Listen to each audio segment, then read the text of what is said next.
I work hard at avoiding conspiracy theories. I've always believed that cock-ups are more common than conspiracies, but I've long given up thinking that the global response to the coronavirus is a series of cock-ups, though there have been a lot of cock-ups along the way.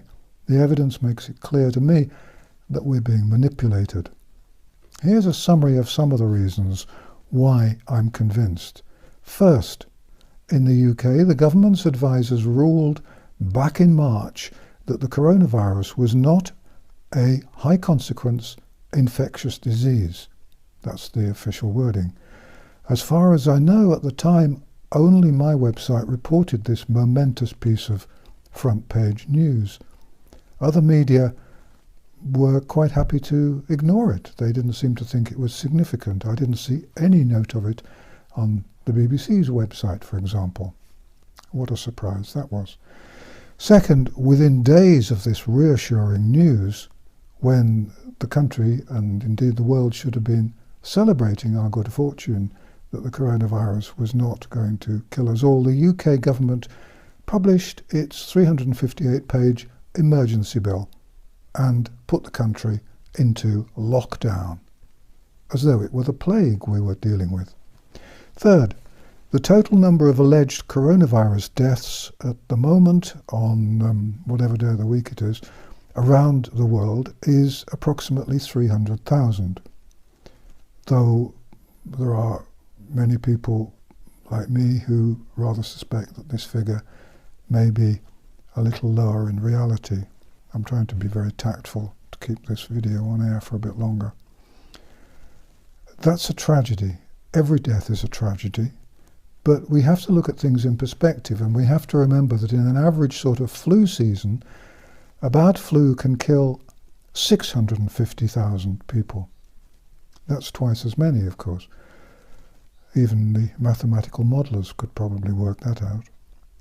And in an average bad sort of year, tuberculosis can kill 1.5 million people. I don't remember any country being put into lockdown or introducing social distancing in a bad flu year, or because of tuberculosis, or indeed malaria, which also kills quite a lot of people. Fourth, all opposition to the establishment's viewpoint is being silenced. Videos are being removed and very little coverage is given to the sort of news that I try to provide you with, and so do other people. The main news outlets don't seem interested in providing a balanced viewpoint. Fifth, governments everywhere are promoting fear in a way which actually creates a sense of terror. You can see it in people's eyes as they hurry around doing their little bit of necessary shopping. In a previous article on my website, I discussed the various hidden agendas behind the grab for power and control. But there's one more hidden agenda which I didn't mention there: population control. Look at the evidence. The world is overpopulated, and the coronavirus is of course not going to kill enough people to affect the overpopulation problem. But the twin evils of social distancing and lockdown will have a massive effect on the population in many ways. Obviously, we're all being made afraid and prevented by law from meeting new people or forming groups which might question what's happening. But look at what's happening to young single people. At school, they're going to be kept apart by social distancing. They're going to be put in little chalk squares in the playground, and they're going to be told that they mustn't touch or get anywhere near to their pals or anyone else. Young people are being told they must wear masks so they can't see what anyone else looks like. No smiles can be exchanged. They're being told they must keep 6 feet apart from people who aren't in their own household, although strangely the 6 feet apart rule seems to change in different countries. In some countries it's 3 feet apart. And of course, as I have shown, the scientific evidence shows that a sneeze or a cough can travel much further than 6 feet. Young people can't go to nightclubs and they can't go to pubs to meet people, and they are unlikely to be able to do that for some considerable time, if ever.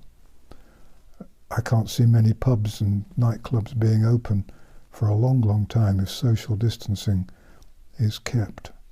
And there won't be much fun anyway. Young people can't go to the cinema together unless they're already in the same household. So there isn't much chance of new relationships developing. Forget the jokes about the lockdown causing a population boom in December. The medium and long-term result is going to be a massive drop in young people meeting partners and an inevitable massive fall in the population. Another big win for those people who want to control the planet.